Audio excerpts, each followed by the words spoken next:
A common response to a lot of my neuro-affirming content online is a neurotypical chiming in with some version of toughen up, buttercup. They tell us that we should white knuckle through our struggles. They tell us we should imagine that the struggle isn't there and that it's a question of our mentality, our outlook, while disregarding my main point, which is that we live in an ableist society. This creates structural oppression, and therefore we're not all on an equal playing field. Neurotypicals have privilege, neurodivergents don't, because we have a different neurotype and the world isn't designed for us.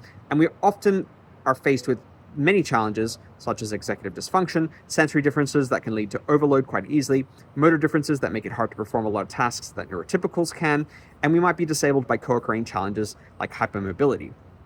These are just some examples of the challenges we face. These are very real challenges. They are scientifically and medically documented and known to be factors. And when they co-occur with our neurotype, like autism and ADHD, we have more of an uphill struggle to get where we want to go to compared to neurotypicals or able-bodied folks.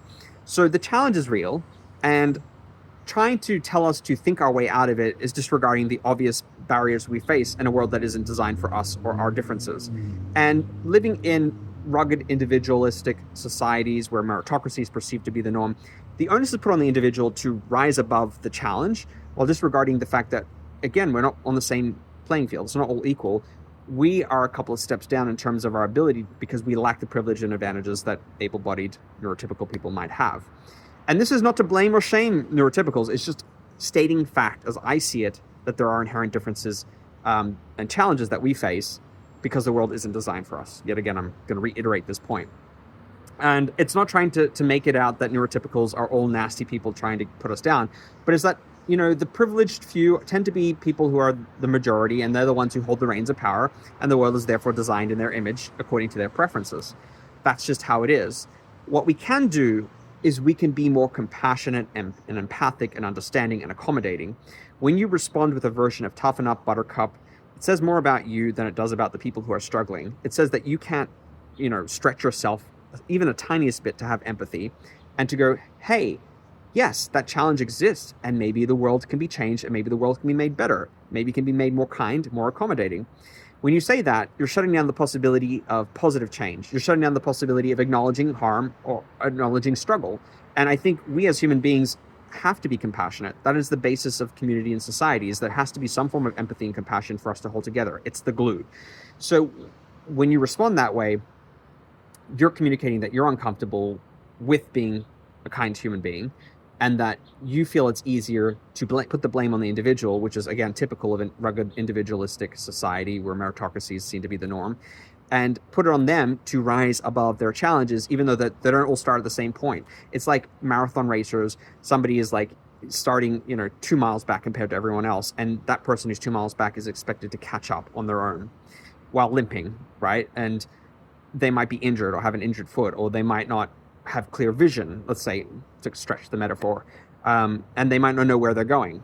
And this is something a compassionate society will strive to address, will make accommodations for, will find ways to make it so that everybody starts at the same point and has the best chance at life and at success in whatever aspect, personally, professionally, relationship-wise, in their community, whatever it is. We all need to start at the same point, and the onus is not on the individual. It is on society to rise to the occasion, to help the disadvantaged, to help the oppressed, to make sure that, they have a running start at life. So to all those people who chime in again with these ableist statements, think before you speak, right? Check yourself before you wreck yourself. You're demonstrating ignorance when you say that, and also just cruelty, because you're putting it again back on the individual, and you're failing to listen to what's being shared and to react non-defensively. That kind of reaction just seems defensive, and it also seems aggressive and unkind. Have you encountered these kinds of responses from people in your life or people online as a neurodivergent? How have you responded? And have you been able to actually talk these people around to acknowledging the challenges, or do people tend to harden and kind of get lost in their echo chamber and wanting to reinforce their pre-existing worldview? In my experience, a lot of people see, discussion of isms like ableism as an attack, and they personalize it, and they feel like they're being individually called out, and their response tends to be defensive. I would love to hear all about your experiences in this specific area.